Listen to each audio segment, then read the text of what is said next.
ಮಾಡೋದಿಲ್ಲ. ಆದರೆ ಆ ಭೂತಾಯಿಗೆ ಮೋಸ ಮಾಡ್ತಾ ಇರೋರು ಇತರೆ ಬೇರೆ ಜನಗಳು. ನೀವೀಗ ಕೇಳುತ್ತಿದ್ದೀರಾ ಮಾಹಿತಿ ಖಜಾನೆಯ ಕಾರ್ಯಕ್ರಮಗಳನ್ನು. ಕೇಳಿ ಅಂತರಾಳ. ಮಧುರವಾದ ನೆನಪುಗಳು ಈ ಕಾರ್ಯಕ್ರಮ ಸರಣಿಯಲ್ಲಿ. ನೀವು ಕೇಳಿ, ನಿಮ್ಮ ಪ್ರೀತಿ ಪಾತ್ರರೊಂದಿಗೆ ಹಂಚಿಕೊಳ್ಳಿ. ಕೇಳಿ ಅಂತರಾಳ. ಅಂತರಾಳ. ಅಂತರಾಳ. ಇನ್ನು ಹೆಚ್ಚು ಉಪಯುಕ್ತ ಮಾಹಿತಿಯನ್ನು ನಮ್ಮ ಯೂಟ್ಯೂಬ್ ವಾಹಿನಿಯಿಂದ ಏನಾದರೂ ನಿರೀಕ್ಷಿಸುತ್ತಿದ್ದೀರಾ? ನಿರೀಕ್ಷಿಸಿದಲ್ಲಿ ಬೆಲ್ ಐಕಾನ್ ಅನ್ನು ಕ್ಲಿಕ್ ಮಾಡುವುದರ ಮೂಲಕ ಸಬ್ಸ್ಕ್ರೈಬ್ ಆಗಿ.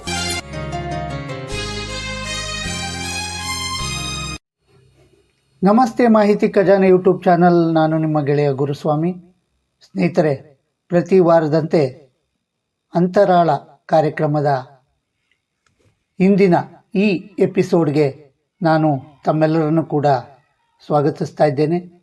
ನಾವು ಪ್ರತಿಯೊಂದು ಎಪಿಸೋಡ್ನಲ್ಲೂ ಕೂಡ ಒಂದೊಂದು ಅಮೂಲ್ಯವಾದ ವಿಚಾರಗಳ ಬಗ್ಗೆ ಮಾತನಾಡ್ತಾ ಬರ್ತಾ ಇದ್ದೇವೆ. ಹಾಗೆ ಇಂದಿನ ಒಂದು ಈ ಕಾರ್ಯಕ್ರಮದಲ್ಲಿ ನಾನು ಮತ್ತೊಂದು ಹೊಸ ವಿಚಾರವನ್ನು ತಂದಿದ್ದೇನೆ. ನಾವು ಅನ್ನ ಇಲ್ಲದೆ ನಮ್ಮ ಜೀವನನೇ ಇಲ್ಲ. ಅನ್ನದ ಮಹತ್ವದ ಬಗ್ಗೆ ಈಗಾಗಲೇ ನಾವು ತಿಳ್ಕೊಂಡಿದ್ದೀವಿ. ಆದರೆ ಅನ್ನ ಬೆಳೆಯುವಂಥ ಒಂದು ವರ್ಗನ ನಾವು ಮರೆಯೋಕ್ಕೆ ಸಾಧ್ಯವೇ ಇಲ್ಲ. ಹೌದು ಸ್ನೇಹಿತರೆ, ನಿಮಗೀಗಾಗಲೇ ನಾನು ಯಾವುದ್ರ ಬಗ್ಗೆ ಮಾತಾಡಬೇಕು ಅಂತ ಹೊಳೆದಿದೆ ಅಂತ ಅನ್ಕೋತೀನಿ. ಹೌದು, ನಾನು ಇವತ್ತು ರೈತರ ಬಗ್ಗೆ ಮಾತಾಡೋದಕ್ಕೆ ಅಂತ ಬಂದಿದ್ದೀನಿ.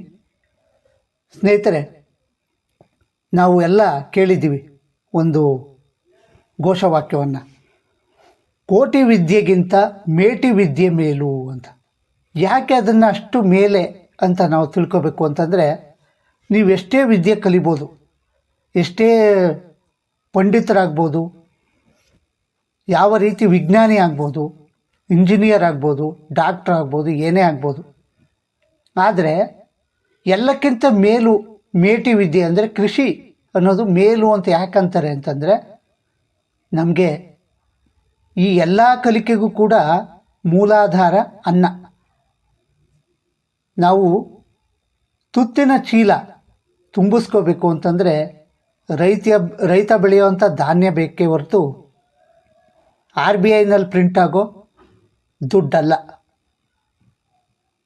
ಹಣ ಬೇಕು, ಹೌದು, ಆದರೆ ರೈತ ಬೆಳೆದಿರ್ತಾನೆ ಹಣ, ಅದರದ ಉಪಯೋಗ ಮತ್ತು ಮುಂದಿನ ಎಲ್ಲ ಕೆಲಸಗಳಿಗೂ ಕೂಡ ರೈತನೇ ಮೂಲಾಧಾರ ನಮಗೆ.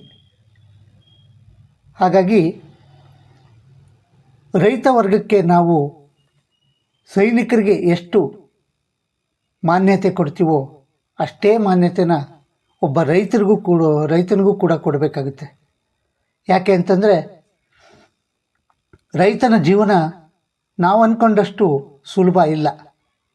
ಯಾಕೆ ಅಂತಂದರೆ, ರೈತರು ತಮ್ಮ ಗದ್ದೆ ಹೊಲಗಳನ್ನು ಕಳೆ ಕಿತ್ತು ಅದನ್ನು ಉತ್ತು ಬಿತ್ತನೆ ಮಾಡಿ ಗೊಬ್ಬರ ಹಾಕಿ ಬೆಳೆ ಬೆಳೆದು ಆ ಬೆಳೆದಂಥ ಬೆಳೆನ ಕಟಾವು ಮಾಡಿ ಮನೆಗೆ ತರುವಷ್ಟರಲ್ಲಿ ಅದೆಷ್ಟು ಕಷ್ಟ ಇರುತ್ತೆ ಅನ್ನೋದನ್ನು ಬಾಕಿ ವರ್ಗದ ಜನ ಅಷ್ಟು ಸುಲಭವಾಗಿ ಅರ್ಥ ಮಾಡ್ಕೊಳ್ಳೋದಕ್ಕಾಗಲ್ಲ. ಯಾಕೆಂದರೆ ಆ ಮಧ್ಯೆ ಅವನು ಎಷ್ಟೊಂದು ಸಂಘರ್ಷಕ್ಕೆ ಒಳಗಾಗ್ತಾನೆ ಅಂತಂದರೆ, ಬಿತ್ತಕ್ಕೆ ತನ್ನ ಜಮೀನನ್ನು ರೆಡಿ ಮಾಡಿ, ಇನ್ನೇನು ಮಳೆ ಬರುತ್ತೆ, ಮಳೆ ಬಂದು ಜಮೀನು ಹದವಾದ ಮೇಲೆ ಬಿತ್ತನೆ ಕಾರ್ಯ ಮಾಡಬೇಕು ಅಂದ್ಕೊಂಡ ಸಂದರ್ಭದಲ್ಲಿ ಎಷ್ಟೋ ಸರಿ ಮಳೆ ಕೈ ಕೊಟ್ಬಿಡುತ್ತೆ, ಇಲ್ಲ ಕಡಿಮೆ ಪ್ರಮಾಣದ ಮಳೆ ಬರುತ್ತೆ, ಇಲ್ಲ ಅತಿವೃಷ್ಟಿಯಾಗಿ ವಿಪರೀತ ಮಳೆ ಬಂದ್ಬಿಡುತ್ತೆ. ಇಂಥ ಸಂದರ್ಭದಲ್ಲಿ ಆತ ಬೆಳೆಗಾಗಿ ಮಾಡಿಕೊಂಡಿರುವಂಥ ಸಾಲ ತೀರಿಸ್ಬೇಕಾ ಅಥವಾ ತನ್ನ ಸಂಸಾರನ ಸರಿದೂಗಿಸ್ಕೊಂಡು ಹೋಗ್ಬೇಕಾ, ಏನು ಮಾಡಬೇಕು ಅಂತ ಆತನಿಗೆ ತೋಚೋದೇ ಇಲ್ಲ. ಆದರೆ ಇದು ಹಣವಂತರಿಗೆ ಅರ್ಥ ಆಗಲ್ಲ. ಅವ್ರ ಕಷ್ಟ ಏನು ಅಂತ. ಯಾಕೆಂದರೆ ಈ ಹಣ ಇರೋರೆಲ್ಲ ಏನು ಲೆಕ್ಕ ಹಾಕ್ತಾರೆ ಅಂದರೆ ಎಲ್ಲ ದುಡ್ಡಿಂದನೇ ನಡೆಯುತ್ತೆ, ದುಡ್ಡು ಒಂದು ಇದ್ಬಿಟ್ರೆ ಪ್ರಪಂಚದಲ್ಲಿ ಏನು ಬೇಕಾದ್ರೂ ಕೊಂಡ್ಕೋಬೋದು ಅನ್ನೋದು ಅವ್ರ ತಲೆಯಲ್ಲಿ ಹೊಕ್ಕಿರುತ್ತೆ. ಹಾಗಾಗಿ ಈ ಎಲ್ಲ ಸನ್ನಿವೇಶಗಳಲ್ಲಿ ರೈತ ತಲೆ ಮೇಲೆ ಕೈ ಹೊತ್ಕೊಂಡು ಕೂತ್ಕೊಳ್ಳೋಂಥ ಪರಿಸ್ಥಿತಿಗಳು ಬರುತ್ತೆ. ಯಾಕೆ ಅಂತಂದರೆ ನಮ್ಮದು ವಿಶೇಷವಾಗಿ ನಮ್ಮ ಭಾರತದಲ್ಲಿ ಇದು ಕೃಷಿ ಪ್ರಧಾನ ರಾಷ್ಟ್ರವಾಗಿರೋದರಿಂದ ರೈತ ಕೃಷಿಯನ್ನೇ ನಂಬಿಕೊಂಡು ಜೀವನ ಮಾಡ್ತಾ ಬಂದಿದ್ದಾರೆ.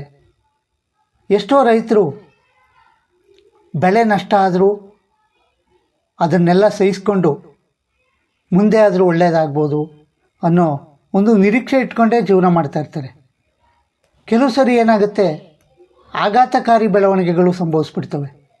ಯಾಕೆಂದರೆ ಬ್ಯಾಂಕ್ನಿಂದ ಮಾಡಿರೋ ಸಾಲನೋ ಅಥವಾ ವ್ಯಕ್ತಿಗತವಾಗಿ ಮಾಡಿರೋವಂಥ ಸಾಲನೋ ತೀರ್ಸೋಕ್ಕಾಗದೇ ಎಲ್ಲವನ್ನ ಮಾರಿಕೊಂಡು ಬೀದಿಗೆ ಬರುವಂಥ ಸನ್ನಿವೇಶ ಬಂದಾಗ ರೈತ ಆತ್ಮಹತ್ಯೆಗೆ ಶರಣಾಗ್ಬಿಡ್ತಾನೆ.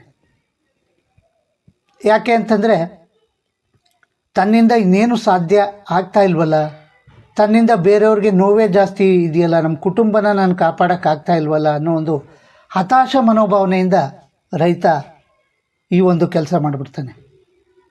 ಹಾಗಾಗಿ ಯಾರೇ ಆಗಲಿ ರೈತರಿಗೆ ನಾವು ಬೆಲೆ ಕೊಡಬೇಕು. ಬರೋ ಸರ್ಕಾರಗಳು ಕೂಡ ರೈತರಿಗೆ ವಿಶೇಷವಾದ ಕಾರ್ಯಕ್ರಮಗಳನ್ನ ರೂಪಿಸ್ತಾರೆ. ಆದರೂ ಕೂಡ ಅದು ಇನ್ನೂ ಸಮರ್ಪಕವಾಗಲಿಲ್ಲ. ಯಾಕೆ ಅಂತಂದರೆ ಬೆಳೆಯೋವಂಥ ರೈತನಿಗೆ ನಾವು ಪ್ರೋತ್ಸಾಹ ಕೊಡಬೇಕು. ಪ್ರೋತ್ಸಾಹ ಕೊಡೋದ್ರ ಬದಲು ಏನು ಮಾಡ್ತಾಯಿದ್ದಾರೆ, ವಿದ್ಯುತ್ ಶುಲ್ಕ ಜಾಸ್ತಿ ಮಾಡೋದು ಮತ್ತು ಜಮೀನು ಕಂದಾಯ ಜಾಸ್ತಿ ಮಾಡೋದು. ಮೊದಲೇ ಸಾಲದ ಸುಳಿಯಲ್ಲಿ ಸಿಕ್ಕಾಕೊಂಡಿರೋಂಥ ರೈತನಿಗೆ ಇವೆಲ್ಲ ಗಾಯದ ಮೇಲೆ ಬರೆ ಎಳ್ದಂಗೆ ಆಗ್ಬಿಡ್ತವೆ.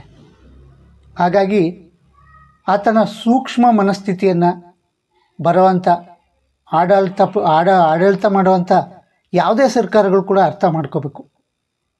ಸಾಧ್ಯ ಆದಷ್ಟು ರೈತನ ಮೇಲಿನ ಹೊರೆಯನ್ನು ಕಡಿಮೆ ಮಾಡೋದಕ್ಕೆ ನೋಡಬೇಕು. ಬಡ್ಡಿ ರಹಿತ ಸಾಲ ಒದಗಿಸ್ಬೇಕು. ಮತ್ತು ಉತ್ತಮ ಬೀಜ, ಗೊಬ್ಬರಗಳು ಎಲ್ಲವನ್ನು ಒದಗಿಸಿದ್ರೆ ರೈತ ತಾನೊಬ್ಬನೇ ಉದ್ಧಾರ ಆಗಲ್ಲ, ಇಡೀ ದೇಶನೇ ಉದ್ಧಾರ ಮಾಡ್ತಾನೆ. ಯಾಕೆ ಅಂತಂದರೆ ರೈತ ಬೆಳೆದ ಬೆಳೆಯಿಂದನೇ ನಮಗೆ ಸಾಕಾಗಿ ಮತ್ತು ಬೇರೆ ದೇಶಗಳಿಗೂ ಕೂಡ ನಾವು ಆ ರೈತನ ಬೆಳೆಯನ್ನು ರಫ್ತು ಮಾಡ್ತಾ ಹೋಗ್ತೀವಿ. ಹಾಗಾಗಿ ಜಗತ್ತಿನ ಸರಪಳಿ, ಆಹಾರ ಸರಪಳಿ ಏನಿದೆ ಅದಕ್ಕೆ ಅಮೂಲ್ಯವಾದ ಕೊಡುಗೆ ನೀಡ್ತಾ ಇರೋರು ಅಂತಂದರೆ ರೈತರೇ. ರೈತರಿಲ್ಲ ಅಂತಂದರೆ ಯಾರೂ ಬದುಕೋಕ್ಕೆ ಸಾಧ್ಯನೇ ಇಲ್ಲ. ಹಾಗಾಗಿ ನೋಡಿ, ಉದಾಹರಣೆಗೆ ಹೇಳೋದಾದರೆ ಯಾವುದೋ ಒಂದು ದೇಶದಲ್ಲಿ ಯುದ್ಧ ನಡೀತಾ ಇದೆ ಅಂತಂದರೆ ರೈತ ಯುದ್ಧಕ್ಕೆ ಎದುರಿ ಕೈಕಟ್ಟು ಸುಮ್ಮನೆ ಕೂತ್ಕೊಳ್ಳಲ್ಲ. ಆ ಯುದ್ಧದ ಮಧ್ಯೆ ಯಾರೇ ಆಕ್ರಮಣ ಮಾಡಲಿ, ಯಾರೇ ದಾಳಿ ಮಾಡಲಿ, ತಾನು ಬಿತ್ತನೆ ಬಿತ್ತಿ ಬಿತ್ತು ಬೆಳೆಯೋದನ್ನು ಮಾತ್ರ ಯಾವತ್ತೂ ಕೈ ಬಿಡೋದಿಲ್ಲ.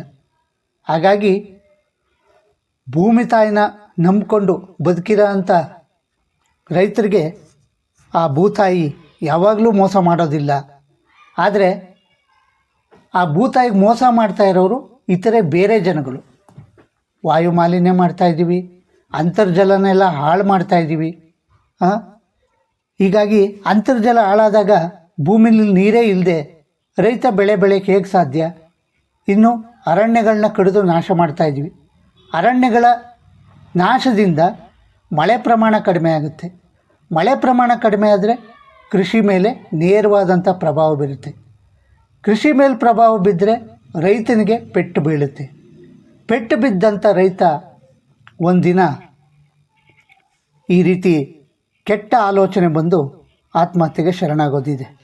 ಹಾಗಾಗಿ ರೈತರನ್ನು ನಾವು ಯಾವತ್ತೂ ಕೂಡ ನೋಯಿಸದೆ, ಅವರ ಮನಸ್ಸನ್ನು ಘಾಸಿಗೊಳಿಸದೆ, ಅವ್ರ ಕುಟುಂಬ ನಿರ್ವಹಣೆಗೆ ಏನು ಅನುಕೂಲ ಬೇಕೋ ಆ ಎಲ್ಲ ಅನುಕೂಲಗಳನ್ನ ಸರ್ಕಾರಗಳು ಕೂಡ ಮಾಡಬೇಕು. ಹಾಗೆ ಯಾರು ರೈತನಿಗೆ ವೈಯಕ್ತಿಕವಾಗಿ ಬಡ್ಡಿ ಸಾಲ ಕೊಡ್ತಿರೋ ಅವ್ರ ಮೇಲೆ ಕರುಣೆ ತೋರಿಸಿ ಹೆಚ್ಚಿನ ಸಮಯಾವಕಾಶ ಕೊಟ್ಟರೆ ಆ ರೈತ ನಿಮಗೆ ಕೊಟ್ಟಿರೋ ಹಣಕ್ಕೇನು ಮೋಸ ಮಾಡಲ್ಲ.